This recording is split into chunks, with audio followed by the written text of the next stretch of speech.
Olá, querido, seja muito bem-vindo à paz do Senhor Jesus. Você está no canal Ministério Luz do Mundo. Você que ainda não é inscrito nesse canal Ministério Luz do Mundo, da Assembleia de Deus Luz do Mundo, se inscreva, deixe o seu like, seu joinha, seu gostei e compartilhe esta mensagem para que nós possamos, assim, termos condições de estar cada dia abençoando a sua vida.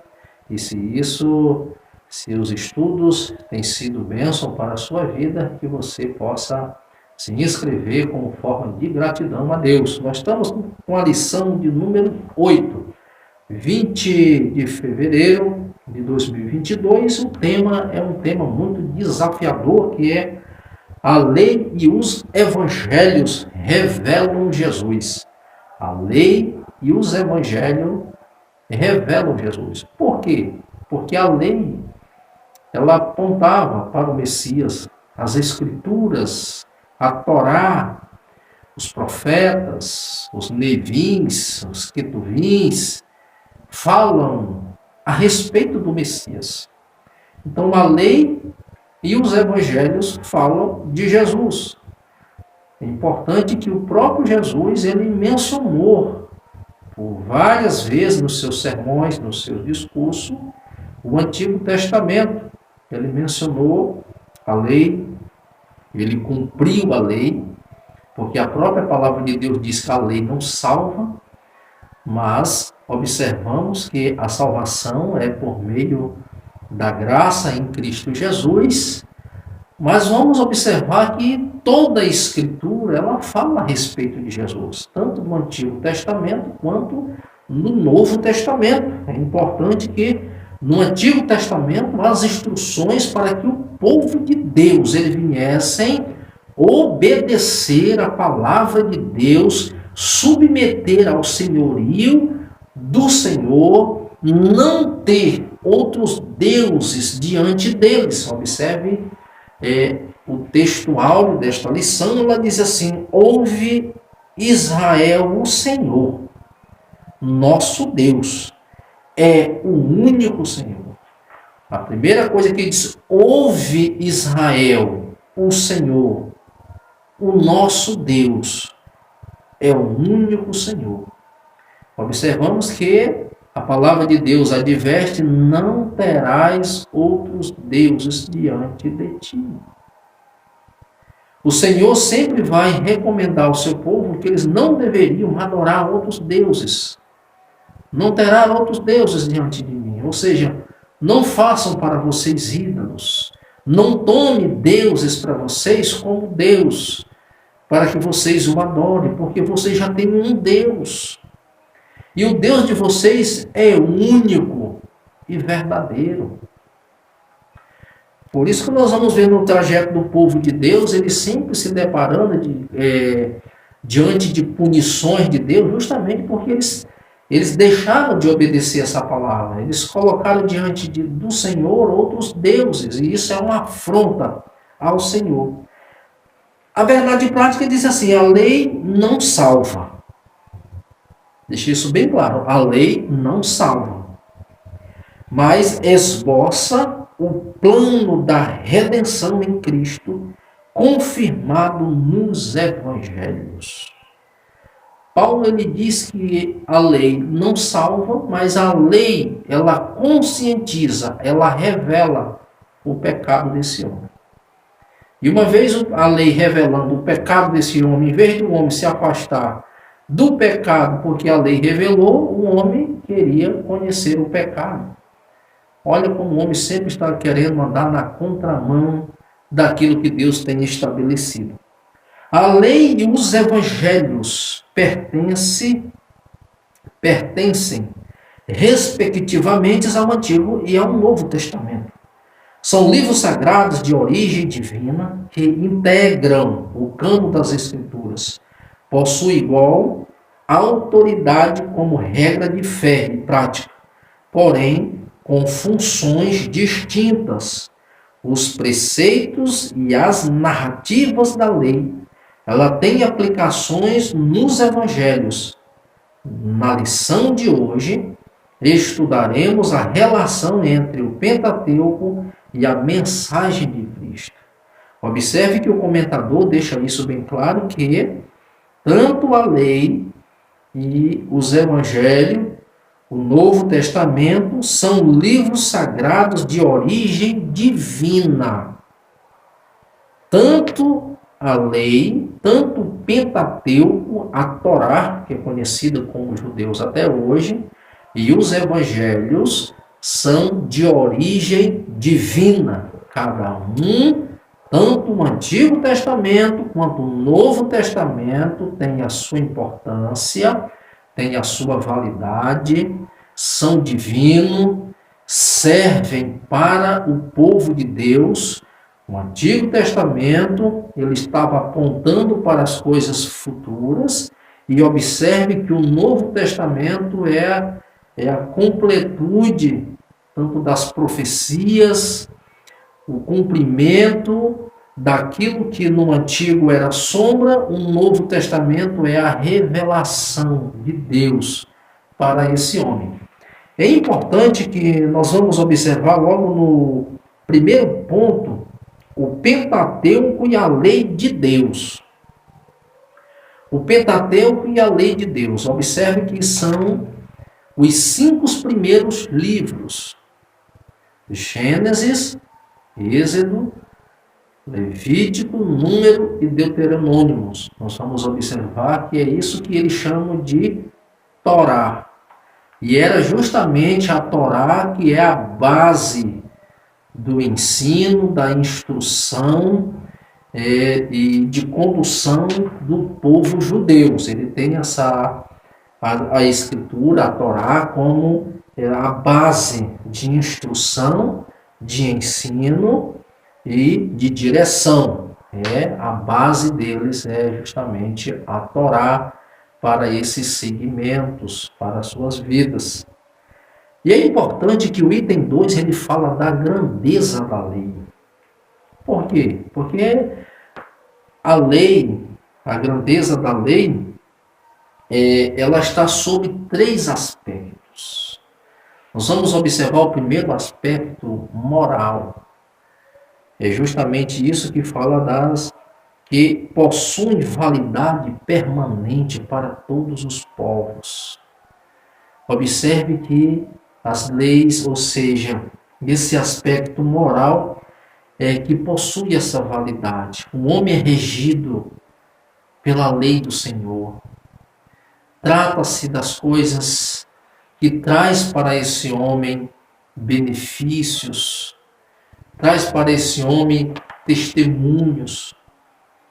Observamos que tem um outro aspecto importante que fala de cerimonialismo. Isso é importante na questão religiosa, do culto, das festividades, as celebrações. Observamos que o povo judeu é um povo que celebram a Deus em forma de gratidão, o Pentecoste, os pães ázimos. Nós vamos olhar que eles sempre estão celebrando ao Senhor pelas conquistas, pelas bênçãos. Eles celebram a Páscoa e é um símbolo importante para eles, eles relembrando o tempo que o Senhor libertou eles da servidão. Então, eles tinham N motivos para estar celebrando ao Senhor, festejando, comemorando, agradecendo a Deus pelas bênçãos recebidas. E uma outra coisa importante fala das leis civil, que diz respeito à responsabilidade do israelita como cidadão. Nossa declaração de fé ensina que a lei de Moisés é a mais importante código de leis da antiguidade, por sua santidade, por seu caráter espiritual e por sua autoridade divina. A lei é santa e o mandamento santo, justo e bom. Observe que as leis civis e deve ser obedecida. Nós somos pessoas que seguimos as leis, obedecemos às leis. A lei civil, ela traz justamente uma ordem. E é justamente que as leis civis, elas serviam de parâmetro que diz respeito à responsabilidade israelita como cidadãos. Como seremos bons cidadãos se não obedecermos às leis? Se não obedecermos às leis civis, nós seremos transgressores dessas leis. Então, como cidadãos, nós temos que obedecer às leis do nosso país. Então, como cidadão, você é regido por estas leis. E se você infringe essas leis, você é um transgressor. Isso vai incorrer em penalidades. Você vai ser penalizado e pagar multa, e dependendo da gravidade, você pode ir até preso. E é interessante que ele diz que essa lei ela é de caráter espiritual e por sua autoridade divina, a lei é santa e o mandamento santo, justo e bom. A lei espiritual, contudo, enfatizado um documento doutrinário, que a grandeza da lei vai além de tudo isso. Mas nela, Deus esboça o plano da redenção humana em Cristo, porque o fim da lei é Cristo para a justiça de todo aquele que crê. É interessante essa expressão, o fim da lei é Cristo para todo aquele que nele crê. A lei e a fé cristã é o terceiro ponto. Eu estou só trazendo um relapso rápido e prático, porque se nós formos deter aos pontos e esmiuçar cada um deles, toma-nos muito tempo e o vídeo fica muito grande. Então estou trazendo só uma base introdutória para que nós possamos ter um pouco de compreensão. A lei e a fé cristã. As Escrituras afirmam que a função da lei era transitória. Ela foi dada para revelar o pecado e demonstrar a necessidade da graça. Isso é importante. Paulo ele declara isso, que a lei ela foi dada justamente para revelar o pecado do homem. Só que Paulo, escrevendo aos Romanos, capítulo 7, ele diz que uma vez um homem tomando conhecimento da lei, em vez de afastar-se do pecado, o homem agora se volta para o pecado. Olha que o homem ele sempre está tentando fugir desse propósito, sair desse propósito de Deus. E assim serviu de aio para nos conduzir à redenção em Cristo. A lei encerrou a humanidade debaixo do pecado. Desse modo, ninguém pode ser salvo pelas obras da lei. Nesse aspecto, a obra de Cristo nos resgatou da maldição da lei. Porque nenhum homem ele foi capaz de cumprir a lei. A lei ela foi estabelecida conscientizando o homem do seu pecado e o homem se afastar do pecado, quando na verdade o homem se aproximou mais do pecado. Então, em vez de um homem cumprir a lei, o homem transgrediu a lei. Infringiu a lei. Como o homem não foi capaz de cumprir a lei, então esse homem não poderia ser salvo pelas obras da lei. E isso mostra a necessidade que o homem tem da graça de Deus. De ser salvo não pela lei, mas de ser salvo pela graça. É por isso que a própria palavra de Deus ela diz: pela graça sois salvos, por meio da fé. Isso não vem de vós, é dom de Deus. O homem não pode ser salvo pela lei, mas ele pode ser salvo pela graça. Isso é importante, que aí diz assim: e nos deu Cristo Jesus, nesse aspecto, a obra de Cristo nos resgatou da maldição da lei e nos deu vida mediante o Evangelho. Cristo, único, sem pecado, cumpriu a lei, inaugurou a dispensação da graça. Agora, livre da lei, vivemos debaixo da graça divina. E todo aquele que permanece em Cristo não vive pecando. Cristo, ele nos resgatou da maldição da lei. E agora nós vivemos, nós estamos debaixo nós estamos na dispensação da graça, porque Cristo ele inaugurou a dispensação da graça. E agora, livres da lei, vivemos debaixo da graça divina. Isso é importante. Você agora vive pela graça. Você está debaixo da graça divina.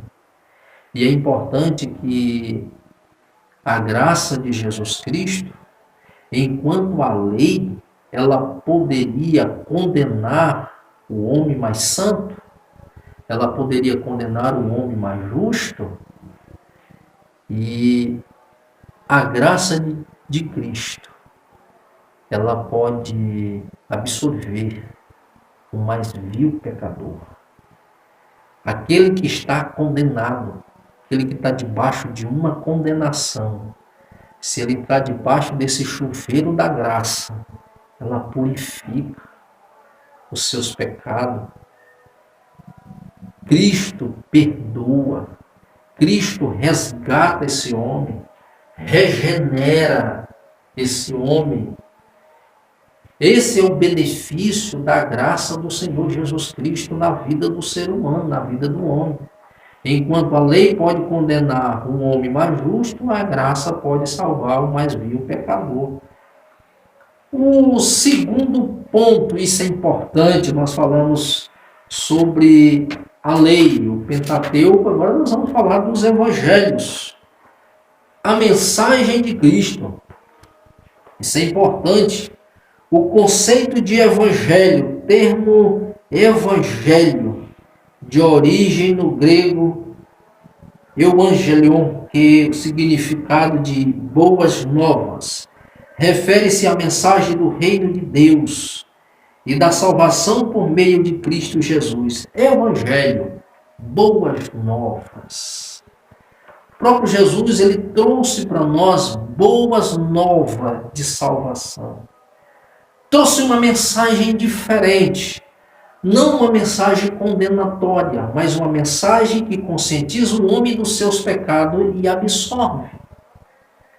Uma mensagem que revela ao homem a sua atual condição, mas é importante que Cristo mostra por onde esse homem deve recomeçar, qual a porta que ele deve entrar. Jesus é a porta para todos aqueles que vai a Ele. Ele disse, de maneira nenhuma eu lançarei fora. Então, os evangelhos, os três primeiros, Mateus, Marcos e Lucas, eles são chamados de evangelhos sinóticos. Isso é importante, são evangelhos sinóticos por quê? Eles são semelhantes entre si. Você pode observar, você vai ler Mateus, Marcos e Lucas, eles têm a mesma, tem a mesma linguagem. O que foi escrito num está lá escrito no outro.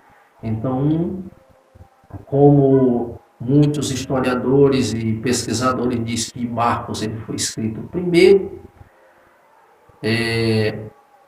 Mateus foi escrito para os judeus e Lucas é um documentário. O Dr. Lucas ele fez este documentário e com certeza ele tanto bebeu na fonte de Mateus quanto também na fonte de Marcos, e isso trouxe um enriquecimento para esses três primeiros escritos, que é conhecido como os primeiros evangelhos, mas não existe mais de um evangelho. E os escritores que escreveram os evangelhos, como Mateus, Marcos e Lucas, e temos agora o de João, que não é sinóticos, porque João não bebeu na fonte de nenhum deles três, mas João escreveu o que ele viu, o que ele presenciou andando com Cristo. É por isso que quando você lê João, ele tem uma linguagem diferente dos demais. E João narra 7 milagres para provar realmente quem Cristo é, aquele que ele afirmava que era. Então é para comprovar realmente. Então vamos seguir aqui.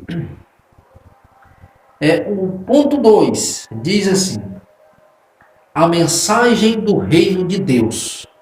Isso é importante, a mensagem do reino de Deus. Em Mateus, o Senhor Jesus Após o batismo nas águas e sua vitória na tentação do deserto, passou a pregar e chegar ao reino dos céus. Nos outros sinóticos, a pregação do reino também aparece como tema central da mensagem de Cristo. E João enfatiza que o reino divino não é deste mundo. Evangelhos indicam que as profecias messiânicas se cumpriram em Cristo. Nele, Jesus é apresentado como o Filho de Davi, o Filho de Deus.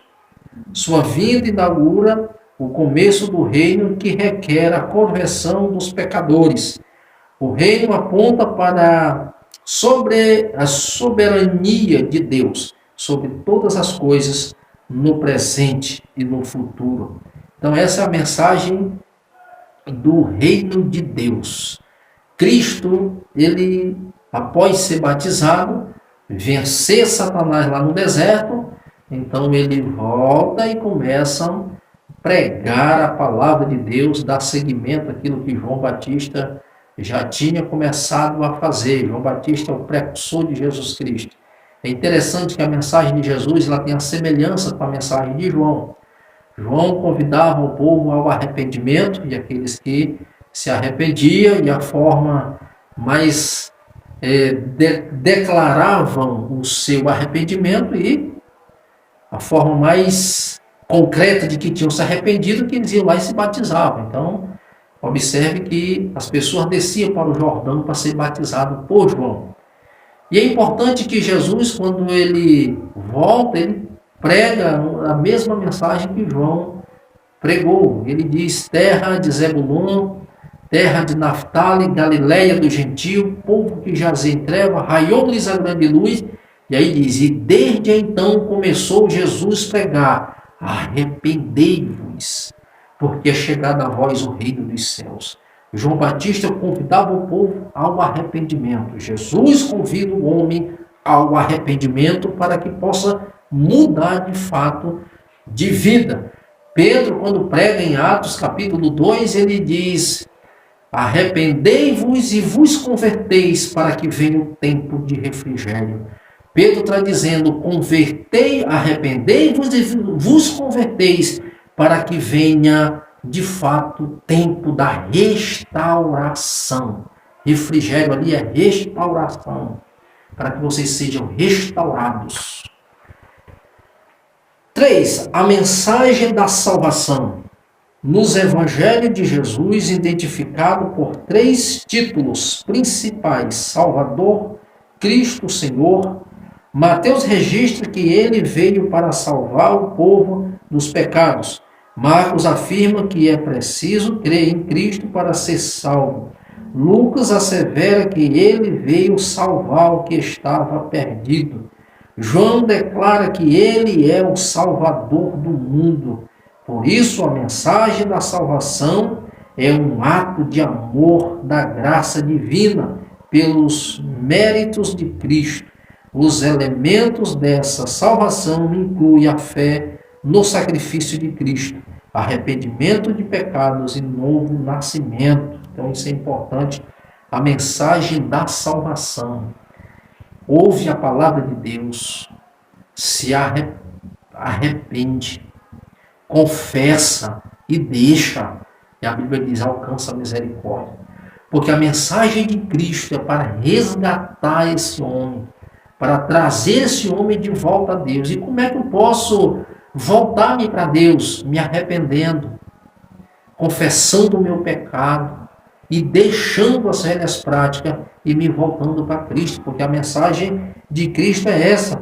A mensagem da salvação é um ato de amor, é um ato da graça de Deus para te resgatar, para que você possa se integrar novamente ao seio da família de Cristo Jesus. Esse é o benefício da mensagem de Jesus Cristo, resgatar o homem. O próprio Jesus diz: o Filho do Homem veio buscar e salvar o que se havia perdido. Jesus veio restaurar não apenas o homem, mas a criação. Toda a criação estava comprometida por causa do pecado. Jesus veio buscar e salvar o que se havia perdido, a criação. e nela está inserido esse homem que é tão especial para Deus. 3. Uma mensagem transformadora. A transformação do caráter. Isso é maravilhoso. O caráter é definido como a maneira própria de cada pessoa agir e expressar-se na lei, o decálogo ou os 10 mandamentos, apresentam orientações básicas para o modo de viver dos israelitas. Esses princípios também são aplicados no Evangelho, exceto a guarda no sábado. Contudo, é mera observância do código, não pode salvar ninguém. Somente a graça divina é capaz de transformar o caráter humano. Por meio da ação do Espírito Santo, da obediência ao Evangelho, o homem pode compartilhar a natureza do caráter de Deus. Desse modo, a mensagem do Evangelho de Cristo produz substância, mudança no caráter do cristão. É por isso que a palavra de Deus diz: aquele que mentia, não mente mais. Aquele que roubava, não rouba mais. Porque uma vez se encontrando com Cristo, o seu caráter, ele é forjado. Cristo, ele muda o homem de dentro para fora. Essa transformação, ele trabalha no interior do homem e isso se reflete no estereótipo desse homem. Isso é graça de Deus na vida desse homem, dessa mulher de Deus que uma vez credibilizou a palavra do Senhor. A restauração da família, a mensagem de Cristo abrange todo homem, toda a família. Na lei, a dissolução do casamento era permitida por qualquer motivo. Essa concessão banalizava a união conjugal e provocava ruptura das famílias. Nos Evangelhos, Cristo ensina que a união insolúvel entre um homem e uma mulher. Esse ensino é enfatizado com o seguinte palavra: o que Deus juntou, não separa o homem. As exceções são justificadas em casos de morte, infidelidade, dissessão do lar pelo descrente. E mesmo nas situações de traição, abandono, a mensagem cristã apresenta o perdão e a reconciliação como atitudes preferíveis. Observe a restauração da família. O Senhor, ele prima pela família. O Senhor, a mensagem de Deus, ela tem como base a restauração da família, a conservação da família, que ela permaneçam juntos, unidos. E eles partem desse pressuposto que aquilo que Deus une não separa o homem. É importante nós observar que a nossa vida, o nosso casamento, a nossa família, ela precisa estar construída, alicerçada em Deus. Porque às vezes nós tomamos as nossas próprias decisões e fazemos as nossas próprias escolhas e queremos que Deus aprove certas coisas. Mas aquilo que Deus une não separa o homem, porque as coisas precisam ser construídas em Deus. Porque se elas não forem construídas em Deus e simplesmente nas minhas decisões, baseadas nas minhas emoções e por causa até dos meus próprios sentimentos, eu posso fazer uma escolha errada e quero que Deus aprove essas coisas. E às vezes Deus não aprova. E às vezes pode haver o quê? Traições. As pessoas podem se deixar o lar, se tornar um desertor, abandonar a família. Porque são resultado de escolhas que fazemos. E às vezes nós queremos que... E às vezes muitos se precipitam e dizem, mas foi Deus que uniu. Mas como é que Deus pode unir um jugo desigual? Tem aprovação? Consultou a Ele? Então, a base é o que Deus junta, o que Deus une, não separa o homem, mas é aquilo que foi construído nele. É aquilo que antes foi consultado a Deus, foi colocado diante do Senhor. Então, são essas coisas que, às vezes, o homem ele se embaraça na caminhada e acaba padecendo, sofrendo e pagando um preço alto no que se diz respeito aos prejuízos nos seus relacionamentos. A regeneração da sociedade. A mensagem de Cristo, ela abrange, ela é para os homens, é para a sociedade. A mensagem de Cristo é para trazer restauração a esse homem. A mensagem de Cristo, ela está baseada em dois, o comentador diz aqui, está baseada em duas, resumido na verdade, em duas ações. E que ações são essas? Primeiro ele diz, amar o Senhor e amar o próximo como a ti mesmo. E isso é importante. E ele diz que esta obra, o Senhor Jesus, ele ensinou que todo o sistema mosaico e a lei e os profetas estão resumidos em duas ações. Olha só, todo esse sistema, toda essa obra, todo o ensino que ele ensinou, que todo o sistema mosaico, a lei e os profetas, estão baseados em dois pilares importantes, duas ações. Amar a Deus sobre todas as coisas e o próximo como a ti mesmo. Agora vamos pensar um pouco. Como é que eu vou ter condição de amar alguém se eu não amo a mim? Olha só essas duas ações. Amar a Deus sobre todas as coisas. E amarás ao próximo como a ti mesmo. Eu tenho me deparado com pessoas que estão frustradas até em relacionamentos emocionais, dizendo, se me largar eu me mato. Eu só amo quem me ama. Jesus disse, se você ama somente quem te ama, qual é a recompensa que você quer nisso? O importante é que se você só vai ter condição de amar alguém quando você amar a si mesmo. Se você for uma pessoa complicada, indecisa, inconstante, como é que você vai ter tanta certeza que ama alguém se você não tem certeza nem da direção para onde você está indo? Então são coisas que nos levam a pensar, e a mensagem de Cristo é essa, ela está baseada nessas duas ações, amar a Deus sobre todas as coisas, e ao próximo como a nós mesmos. Eu acho lindo em Jesus. Jesus é uma pessoa bem resolvida, decidida, sabia quem ele era, para que veio e qual era o destino dele. A Bíblia nos diz que quando Jesus encontrava uma pessoa no estado de calamidade realmente, Jesus ele se movia de íntima compaixão. Você sabe o que é se mover de íntima compaixão? É se colocar no lugar do outro. É sentir o que ele está sentindo. É você se colocar no lugar daquela pessoa e você sofrer com ela. Alegrar com os que se alegram e chorar com os que choram. Isso é se mover.